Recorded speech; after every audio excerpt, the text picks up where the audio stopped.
So if you've spent any time at all online discussing the many gray areas and mysteries surrounding the ancient world, then you're likely to find two crowds of people. Those who say that we still don't know the construction methods of the Great Pyramids, and those who say, of course we do, it's already been proven, there are no more mysteries surrounding the construction of the Great Pyramids. But if you stick around these conversations for long enough, you're undoubtedly going to find somebody who's going to cite the discovery of an ancient scroll or papyrus that supposedly explains away the mystery of the construction of the Great Pyramids. But the people who cite the discovery of this papyrus as proof of the construction methods of the pyramids must have never actually read the papyrus for themselves.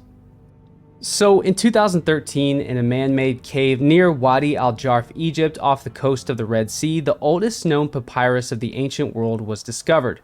And when the surviving hieroglyphs were translated, it was revealed that the papyrus was an ancient logbook or ledger documenting the activities of a mid-ranking Egyptian official known as Merer.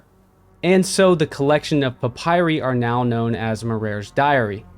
Now, if we read through the entire document, it is apparent that Merer was the overseer of a team hauling limestone blocks from a quarry at or near the site of Wadi Al-Jard down the Nile River back up to Lower Egypt to a site named Akhet Khufu, which officially translates to the horizon of Khufu. And the official Egyptological opinion is that the horizon of Khufu is referring to Khufu's pyramid being the Great Pyramid on the Giza Plateau.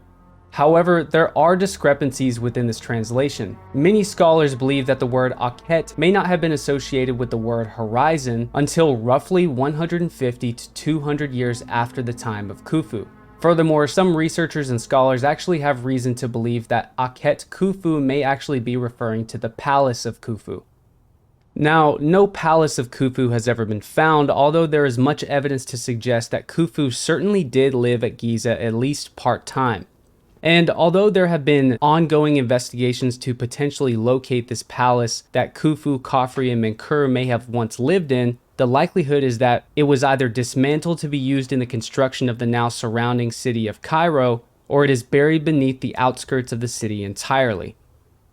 So it's undeniable that the papyrus certainly does detail the hauling of stones to a site of great importance under the reign of Khufu. And while the obvious correlation does seem to be to Khufu's pyramid, it could have been another site built for Khufu as well. Furthermore, nowhere in this ancient document does it detail the methods by which 2-ton limestone blocks were lifted up to 455 feet and set into place. Even more significantly, the explanation regarding the 80-ton red granite stones that line the king's chamber within the Great Pyramid, the method of the transportation and carrying of these stones is still completely unaccounted for. So the reason that so many people default to citing the discovery of this ancient papyrus as proof of the pyramid's construction methods is likely that they feel that citing an official source of any kind is likely to dispel or silence further skeptics.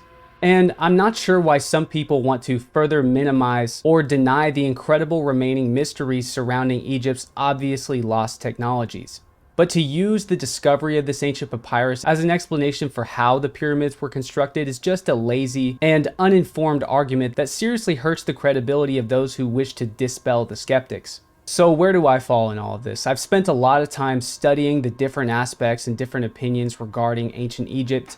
I've read many different books regarding the arguments for and against an ancient lost civilization that predates the ancient Egyptians and could potentially be responsible for the construction of the Great Pyramids on the Giza Plateau, as well as the Red Pyramid and the Sphinx. And I've reached a point where I do believe that all of the sites previously listed were constructed by the ancient Egyptians that we're all familiar with. However, if there were evidence that ever surfaced that unequivocally proved that these sites were built by an even older, even more ancient civilization, I would not be the least bit surprised.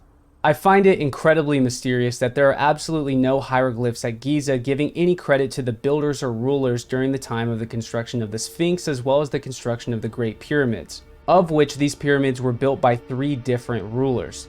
The fact that there are no hieroglyphs at Giza giving credit to the architects and rulers at the time of the Sphinx construction as well as the construction of the Great Pyramids of Khufu, Khafre, and Menkaure. Meanwhile, in the Saqqara Step Pyramid of the pharaoh Djoser, which we are told is older than the Sphinx and the Great Pyramids, we have hieroglyphs of the pharaoh Djoser visiting divine sanctuaries in the afterlife.